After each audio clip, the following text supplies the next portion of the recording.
बिस्मिल्लाहिर्रहमानिर्रहीम। शुरू अल्लाह के नाम से जो बड़ा ही मेहरबान और नहायत रहम फरमाने वाला है।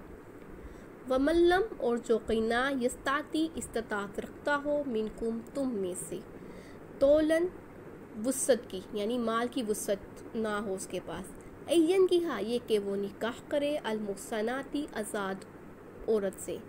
तो अलमुहसनाती का वर्ड पाक दामन औरतों के लिए भी यूज़ होगा, आज़ाद औरतों के लिए भी यूज़ होगा, हसारे में लेने के लिए भी यूज़ होगा। ठीक है। अलमुहसनाती आज़ाद औरत से, मोमिनाती मोमिन। तो जो शख्स तुम में से आज़ाद मोमिन औरतों से निकाह करने की इस्तात ना रखता हो, फमिम्मा पस जो कोई मालाकत मालिक हुए ईमानुकुम तुम्हारे दाहिने हाथ, यातिकुमुलमिनात तुम्हारी लोंडियों में से मोमिन, तुम्हारी मोमिन लोंडियों में से जो तुम्हारे कब्ज़े में हो उनसे निकाह कर ले।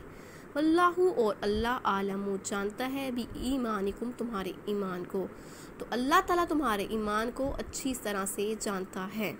बाज़ुकुम बाज़ तुम्हारे में बाज़िन बाज़ से हैं, तुम में से बाज़ से हैं, यानी बांदियाँ भी इंसान हैं। अरब माशरे में ग़ुलाम औरत से निकाह करना अच्छा नहीं समझा जाता था और जो उनकी औलाद होती उन्हें हजीन कहा जाता था। इस बच्चे की भी कोई माशरती हैसियत ना होती थी। तो अल्लाह ताला फरमाते हैं अल्लाह तुम्हारे ईमान को तुमसे ज़्यादा जानता है, जैसा कि सूरत बकरा में बयान हुआ है। अलबत्ता मोमिन लोंडी मुशरिक औरत से ज़्यादा बेहतर है, अगरचे वो तुम्हें कितनी ही पसंद क्यों ना हो। तो माली हैसियत को नज़रअंदाज करते हुए मोमिना से निकाह करना चाहिए।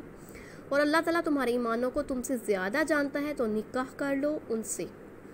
तो उन पे जजमेंट करने की कोई तुम्हें ज़रूरत नहीं है। उनके ईमानों को, तुम्हारे ईमानों को अल्लाह ताला तुम सबसे ज़्यादा जानता है। हुन्ना बस उनसे निकाह कर लो भी इज़्नी इजाज़त से। अहलिहिन्ना घर वालों का मतलब होता है, अहल मतलब घर वाले होता है, तो यहाँ पे मतलब होगा मालिकों की इजाज़त से उनसे निकाह कर लो, उनके मालिकों की इजाज़त से उनसे निकाह कर लो। आतुहुन्ना और दो उनको उजूरहुन्ना उनका अजर यानी कि हक़ महर बिलमारूफ़ी अच्छे तरीके से, और उनका हक़ महर अच्छे तरीके से अदा करो। तो औरत फितरी तौर पर कमज़ोर होती है, तो फिर ग़ुलाम औरत तो ज़्यादा कमज़ोर होती है। मुहसनातिन पाक दामन हो, गैरा ना के मुसाफ़िहातिन बदकारी करने वाली हो। तो जो जिन औरतों से तुम निकाह करो उनमें ये क्वालिटीज़ होनी चाहिए। एक ये कि वो पाक दामन हो, बदकारी करने वाली ना हो, वला और ना मुत्ताहिज़ाती बनाने वाली हो, अखदानिन छुपे हुए दोस्त, और ना के छुपे हुए दोस्त बनाने वाली हो। तो ये किसी भी मुसलमान मर्द औरत ग़ुलाम आज़ाद किसी के लिए भी जायज़ नहीं है कि वो बदकारी करें या छुपे हुए दोस्त बनाएं।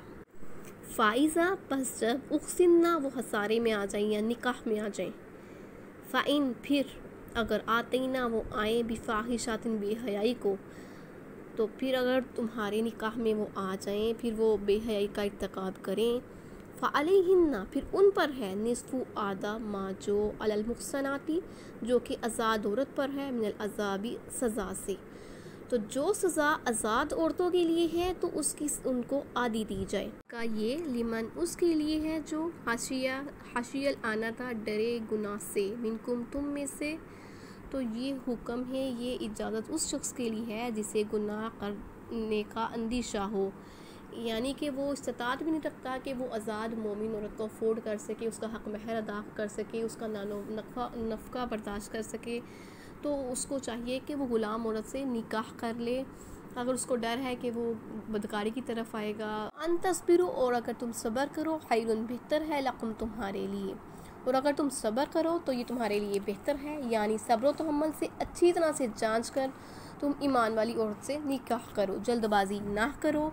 अल्लाहु और अल्लाह गफूरुन बख्शने वाला है, रहीमुन रहम करने वाला है, और अल्लाह बख्शने वाला रहम फरमाने वाला है।